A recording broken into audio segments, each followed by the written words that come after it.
green dollar bill. It's a pure evil. And when you bring that into the mix of these young cats that ain't never had this before, and you got somebody in their ear telling them, you the star. He ain't good as you. You could do this. Stand on the corner of Park and Airways in Memphis and look up. The signs don't whisper, they shout.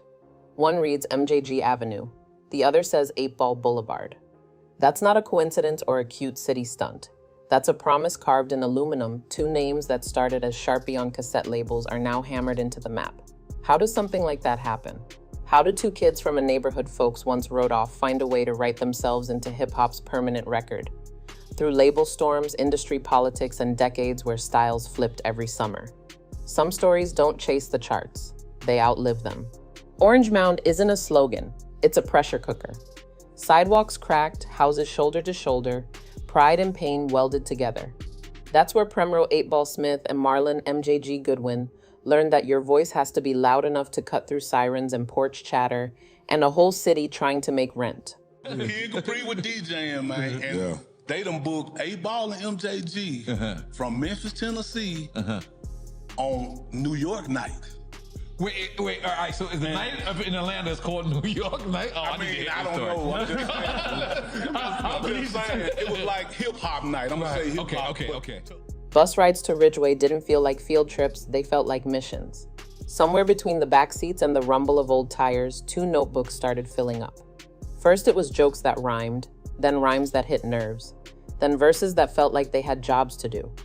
If you couldn't hoop and you wouldn't fold, you picked up a pen and aimed it like a steering wheel. The Mound teaches economy. No wasted bars, no empty boasts. Keep it real or get ignored. That's the first rule, and they never broke it. But the Mound also teaches something colder. Nobody's coming to save you, which is exactly why their first moves weren't pleas to a label. They were plans to build one. Picture a teenager's bedroom converted into a command center. Speakers buzzing, the floor vibrating, a mic balanced on hope and duct tape. DJ Squeaky Spot had that homemade electricity where the bass hits before the beat even starts. How did y'all actually meet, though? How did that happen, the two of you? It was in the... yeah, step up a little closer to your mic, if you don't mind. It was in the 7th grade. 7th grade? Yeah. Man, 7th grade. Miss Mosley. Yeah, Miss Mosley class. What class was that? English or something. The gear was cheap, the ideas weren't. Tapes got dubbed one by one, labels got scribbled one by one. Mom and pop record shops got approached one by one. It was more than hustle, it was field testing. When the streets buy, you're real. When the streets repeat, you're inevitable. The early releases didn't need glossy posters, they had hand-to-hand respect. You could feel it in the way car trunks rattled at night and corners quoted lines without credit. Every copy sold was proof the neighborhood knew its own leaders before the industry did. The plan was simple: make so much noise locally that someone somewhere has to hear it. Someone did, and he had a whole label behind him.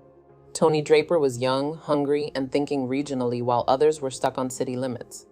He saw two voices that weren't just rapping about Memphis, they were translating it. Suave House became the umbrella, Houston became the base, and suddenly those bus ride bars sounded like a regional broadcast.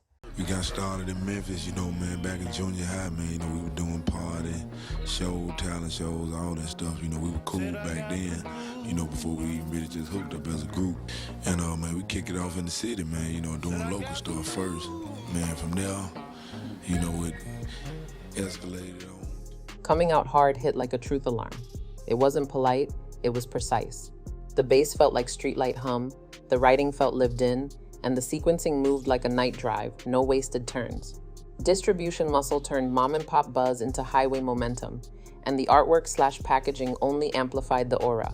Polished exterior, concrete interior. Then on the outside looking in, doubled down on a message the whole South understood in the mid-90s. If you won't open the door, we'll build a new entrance. The duo's cadence, ball's weight, G-slice, made every beat feel like chrome on concrete. Hooks stuck because they sounded spoken, not staged. They weren't imitating anybody. They were inventing a Memphis grammar other cities would borrow later, with production that left air for their voices to loom. Suave House had the vision. Ball and G had the blueprint. For a minute, the chemistry was perfect, the pipeline clean, studio to trunk to radio with nothing lost in translation. But success shows you the fine print nobody reads on day one. When money starts talking, it usually raises its voice. Yeah, what it do? This your boy 8Ball. It's your boy Pimp Type MJG. Columbia, South Carolina is going down, man. August 23rd, the Township Auditorium. 8Ball and MJG will be in the building. We will be in the building. Then came the gold. On Top of the World didn't just move units, it moved minds. The record burst out of 1995 with bass you could feel in your ribs and writing that sounded both glossy and grounded. It cracked the Billboard 200's top 10, peaking at number 8, and gave the duo their first true national moment. Numbers aren't everything, but they matter when they prove a point. Memphis could stand shoulder to shoulder with any coast. The certification followed, turning a regional statement into a national credential. Space Age Pimpin' floated through speakers like a Cadillac on fresh shocks, silky, unbothered, and somehow dangerous. It didn't aim for a crossover smile, it aimed for a permanent grin. The single pushed them onto Billboard's genre charts, while the album's feature set E40 Big Mike Mac Mall hinted at how far the southern orbit was already stretching. Later retrospectives would call the project a blueprint for a whole wave. Soulful, unhurried, dead honest southern rap that didn't ask permission. You guys did songs with Dolph and Gotti, both sides, you know. And with all the beef going on right now, how do you feel about the industry right now? At some point, it's going to have to come back to that, even if a lot of artists don't think that it's going to be, because we're going to have to come together to save hip-hop. In other words, the sound of a city deciding its own future. But a hit doesn't fix everything. Sometimes it magnifies what isn't right. Behind the glow, paperwork grumbled, royalty math got loud, ownership questions got louder. By 2003, the past wasn't just gossip, it was docketed. Ball and G filed suit tied to Suave House and Coke over royalties and control of master recordings. Even when you win on the charts, you can lose on the balance sheet. That case put a harsh spotlight on a truth most artists learn too late. Own what you can, protect what you record, and read every line twice. The music was historic, the business was messy. They kept moving. Features stacked, shows stayed heavy, and the catalog aged into canon. But the lesson stuck: leverage matters more than hype. The duo's confidence felt different after that. Less about proving they belong and more about deciding the terms. If you want a new chapter, sometimes you have to change the library. That's when a phone call from New York turned into a Southern banner, and the next era came with skyscraper budgets and national billboards, but also a fresh set of decisions to navigate. You know, we equate hip-hop with, you know what I'm saying, but it was like hip-hop night or something, you know, in 94. So imagine what East Coast hip-hop was in 94. And it was very dominant at that time. Yeah, you know what I'm saying? So we come up in here, man, we got bitches dancing and, we you know, fresh, singing like these songs. When Diddy wants to make a point, he makes a label. In 2003, he planted a flag called Bad Boy South, and the first names on it were 8Ball and MJG. Proof that the plan wasn't theory, it was movement. For the first stretch, they were the face of the whole experiment, the proof of concept that the South didn't need an invitation to the skyscraper, it could take the penthouse. Coming out the gate, Living Legends didn't just sound confident, it sounded national. The album crashed the Billboard 200 at number 3, hit number 1 on both the top R&B, hip-hop, and top rap charts, and went gold. The lead single, You Don't Want Drama, muscled its way onto multiple Billboard tallies and turned TV rotation into a rolling press tour. For a few seasons, it felt like the country finally heard what Memphis had been saying since the cassette days. Weight in the voice, detail in the writing, grown man pacing over club-ready polish. Then came the follow-up play, Riding High Under the Bad Boy, Atlantic Umbrella. First week numbers put it back in the top 10, led by Relax and Take Notes, a snarling, quotable single that threaded a Biggie interpolation with Project Pat energy, plus a clean second single in Cruisin'. It was executive produced from the top floor, styled to travel, and it did, debuting at number 8 on the Billboard 200 while keeping their core tone intact.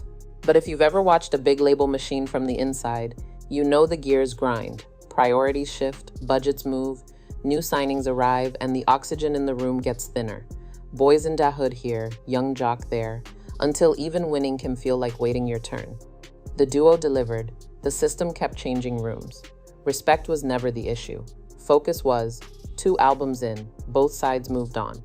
And if you listened closely, you could hear something deeper in their tone. We'll bet on ourselves. Leaving a skyscraper is risky, but the view from the ground is clearer. That's where they rebuilt. When the shine fades, only the skills remain.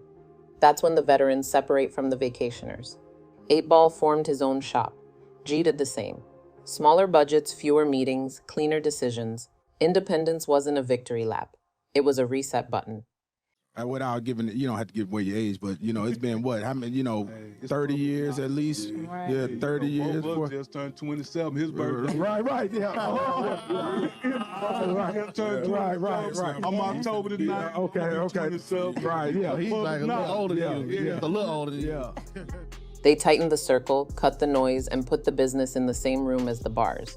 Merch tables mapped to tour routes, features chosen for chemistry, not clout, paperwork finally reading like protection instead of permission. Around 2008, Grand Hustle opened a door, and the alignment made sense. Two legends with ironclad pens linking with a brand that understood Southern momentum. Studio time felt like scrimmage turning into playoffs. Hooks sharpened, drums heavier, ad-libs chosen, not guessed. 10 Toes Down was exactly what the title promised. Planted, stubborn, ready. It was grown man rap that breathed, not a sprint for a playlist slot. The duo pivoted away from chasing every radio breeze and aimed for something sturdier. Shows that sell out, verses that outlast trends, records that age well because they were built on lived-in detail. They adapted without begging the algorithm. First it was message boards and street DVDs, then blogs, then streaming. No gimmick dances, no midnight stunts, just consistency. Ownership became the quiet headline. Masters guarded, splits respected, relationships paid forward. Younger Memphis artists started pulling up for game, not gossip, and walked away with checklists.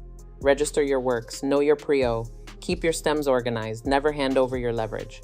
That's the part most stories skip because it doesn't explode on camera. And the touring strategy got smarter.